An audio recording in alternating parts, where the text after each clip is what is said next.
Bonjour, c'est le capitaine. Ben, je sais pas trop ce que je fous là parce que je suis de Marvel, pas d'ici. Ni d'ailleurs. Oh, ni que t'as compris. Ni que ta mère. Merci beaucoup pour cette intervention, capitaine. Nous, on l'a trouvé bien, votre blague, et même si vous n'êtes pas d'ici Comics, pour nous, vous serez toujours notre comique d'ailleurs. Bonjour et bienvenue dans la Whiz Critique, l'émission où l'on critique des films autour d'un bon verre de whisky. Aujourd'hui, nous allons parler de Justice League, réalisé par Zack Snyder et plus ou moins terminé et reshooté par Joss Whedon, donc le réalisateur d'Avengers. Qu'as-tu pensé de ce film ? Eh bien, à la base, moi, je suis une grosse fan de DC. J'ai adoré Batman vs Superman, donc je m'attendais à un film autre qu'un simple divertissement. J'avais une grosse attente dessus, malgré le fait que les bandes annonces m'ont un peu refroidi avant le film. Et, comment dire, j'ai vraiment été déçue par ce film. Je voulais vraiment aimer ce film parce que je suis attachée à beaucoup de ces héros, surtout Batman. Mais ce film, au final, est très moyen, banal et a un gros manque d'ambition. On a une sensation d'inachevé en sortant du cinéma, une sensation de vraiment de brouillon, et on est tellement déçus parce qu'il y avait tellement à faire avec autant de contenu. Il y a un manque de cohérence et de fond par rapport au film d'avant, donc Batman vs Superman, c'est-à-dire que ça ne suit pas du tout la cohérence, je trouve, de l'univers, de l'aura et de l'ambiance de ce film. Il n'y a pas trop de tension dans ce film non plus, j'en ai pas ressenti. Au final, ce film est moyen, il est divertissant, c'est-à-dire qu'on a l'impression de regarder un épisode de notre enfance de la Justice League qui accomplit une mission. Mais quand on sort d'un Batman vs Superman, on s'attend tellement plus. Je crois que je vais pas me faire d'amis, parce que je pense que j'ai préféré Suicide Squad. Un film de super-héros pas très intéressant, avec un méchant qui a l'air badass, mais qui en fait est pas du tout original, qui a un but, un objectif complètement cliché lui aussi. On sent vraiment que, je sais pas, peut-être les studios ont poussé Zack Snyder à mettre de l'humour dans ce film, et ça lui réussit pas du tout. Alors même s'il y a quelques scènes qui marchent, quelques blagues qui sont pas mal, l'humour en général est quand même globalement assez mauvais. On critique beaucoup, mais on peut pas trop en vouloir à Zack Snyder de ce qui s'est passé sur ce film parce qu'il a vécu un drame pendant le tournage. Donc il a dû céder la main à Joss Whedon. C'est pour ça qu'au final, on a une sensation qu'il manque des choses, qu'il y a des cuts étranges et qu'il n'y a pas de véritable harmonie dans ce film. On sent que les ingrédients de la recette vont pas du tout ensemble et qu'au final, ça donne quelque chose qui a un goût amer. Un petit peu comme les différents membres de la Justice League, ils sont pas en harmonie dans ce film, je trouve. C'est ça, ouais, il y a pas d'alchimie entre eux. Donc il y a une sorte de mélange entre Batman vs Superman et les Avengers. Et au final, cette touche d'humour et de gaieté dans ce monde vraiment en pleine désillusion et en pleine interrogation sur ces super-héros, ça donne quelque chose qui est assez malaisant, ces petites blagoudettes, alors qu'on est dans des choses de graves. La musique est signée Danny Elfman et franchement, j'ai eu l'impression qu'il n'y ait pas du tout de musique dans ce film. Je sais pas ce qu'il a branlé pendant la création, mais... Ouais, c'est très, très oubliable. Très très oubliable. Et en plus, dans les bandes annonces, il y avait la musique Come Together, qui est assez badass. Et cette musique arrive finalement au générique. De fin. Et tu fais, mais c'est par là que je voulais l'entendre, putain. Putain, mais pourquoi vous mettez la musique à la fin, quand même ? Le générique de fin est plus badass que le film. C'est comme dans le dernier Thor, par exemple, ils ont eu la bonne idée de mettre une bonne musique de Led Zeppelin à fond pendant un combat. Et oui, là, dans une scène d'action, quoi, je sais pas, mais les mecs, ils les mettent à la fin quand c'est mort, quoi. Malgré ce goût amer en sortant de la salle et ce film qui est assez moyen, il y a quand même de très bonnes scènes guidées par des bons personnages et des petits détails croustillants, quoi. J'ai beaucoup aimé la première scène avec Wonder Woman, malgré qu'elle ressemble beaucoup à une scène dans son film quand même. La scène de la cavalcade des Amazones, quand elles essaient de défendre quelque chose, je vais pas citer, mais elle est très bien faite. Quelques blagounettes de Flash passent bien. Il y a pas... C'est pas tordre de rire non plus, comme dans Thor par exemple, mais moi, c'est rigolo. C'est le point positif du film, ce personnage. Bah Flash, c'est un peu le spectateur qui serait dans le film, quoi. Il s'extasie, il est en fin de service, il est là, il regarde, oh, vous savez faire ça, vous savez faire ça, vous savez faire ça, c'est un peu, voilà. Il est plutôt bien interprété, moi j'ai beaucoup aimé Flash. Puis on aime bien cet acteur tous les deux, Ouais. Qui joue Croyance. Aquaman, Il est pas très bien traité, ce personnage. On attend trop d'explications sur ce personnage, alors bien sûr ça va arriver après, mais... Moi personnellement, je m'en fous de ce personnage à la base, donc... On comprend pas bien quels sont ses pouvoirs quand il est dans l'eau, quand il est hors de l'eau. Cyborg est un personnage qui a l'air plutôt intéressant, mais il est ressenti un peu fade parce qu'en fait, il avait des points intéressants comme ce corps qu'il ne peut pas contrôler parce que c'est un corps extraterrestre. Et au final, comme par hasard, à la deuxième partie qui est menée par un autre monsieur, eh ben on oublie totalement ce point-là qui était pourtant intéressant. Ouais.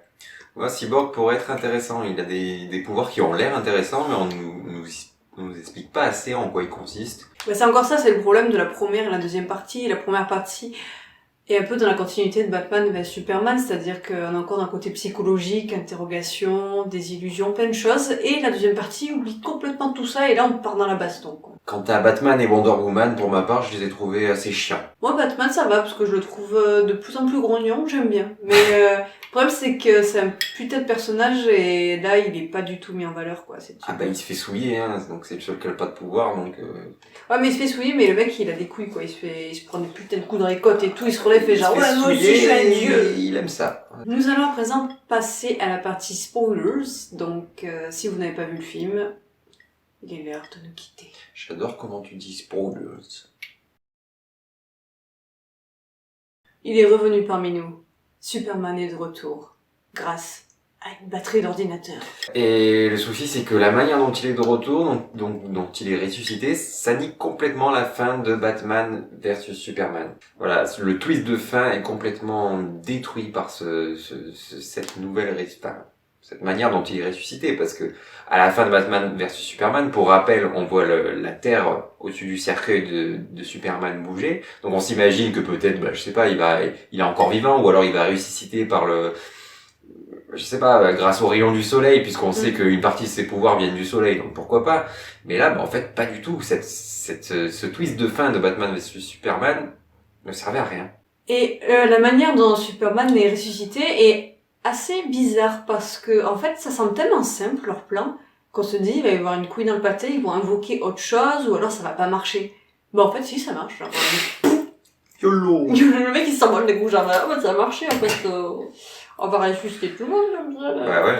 Par contre j'ai ressenti de la tension une seule fois dans le film, c'est quand toute la semi-Justice League se retrouve en face de Superman et qui commence à capter petit à petit que Superman, en fait, il se rappelle plus trop d'eux, qu'il est un peu vénère du cul. Ouais. Et là, j'ai commencé à sentir la tension, parce que quand t'as un Superman vénère en face de toi, tu dois un petit peu flipper quand même. Ah ouais, donc, tu te rends compte que t'es un petit super-héros de merde à côté. C'est ça, ouais. C'est un peu comme la scène que t'as bien aimée avec... Oui, ce qui est assez marrant, c'est que Superman est le seul qui est capable de suivre des yeux flash. Et c'est rigolo de voir cette petite compétition de vitesse entre les deux. D'ailleurs, il y a une des scènes post-génériques qui joue avec ça. Oui, et puis ça casse un petit peu le twist de fin de Batman vs Superman, mais pas que ça, c'est-à-dire qu'il y a toute l'essence de Batman vs Superman, cette fin où le peuple est endeuillé finalement de Superman. Ce peuple qui voyait Superman comme une menace, c'est-à-dire qu'il était un peu divisé, c'était ou le sauveur... ou la menace. Et à la fin de Batman vs Superman, finalement, le peuple voit le sacrifice qu'a fait Superman pour lui. Donc, on commence Justice League par toutes ces bannières pour rendre hommage à Superman en noir. Vraiment, on sent que les gens vont lui rendre hommage encore en lui offrant des fleurs, tout ça. On sent qu'il manque beaucoup aux gens. Et en fait, quand Monsieur ressuscite, il y a aucune interaction avec les citoyens, donc en fait, tout le monde s'en bat les couilles. En fait, il y aurait pu avoir de très belles scènes où les gens se rendent compte que leur dieu, leur sauveur est de retour, mais rien du tout. Oui, à part Lois et Martha. Mais voilà, le côté biblique de Superman est complètement enlevé pour le côté fun de Superman qui bastonne tout le monde, quoi. Il peut régler l'histoire en 2 secondes, quoi. Il arrive et il nique le méchant. Bon, c'est Superman, hein, c'est ses pouvoirs, c'est normal. D'ailleurs, le méchant, la manière dont meurt le méchant, tu sens que même le méchant, il est content que ça finisse, quoi. Il en peut plus. Ça, il s'est téléporté lui-même, genre, on arrête les conneries. Là où on ressent la patte de Zack Snyder, c'est au début du film, avec la scène où le skinhead attaque une épicerie avec une vendeuse musulmane.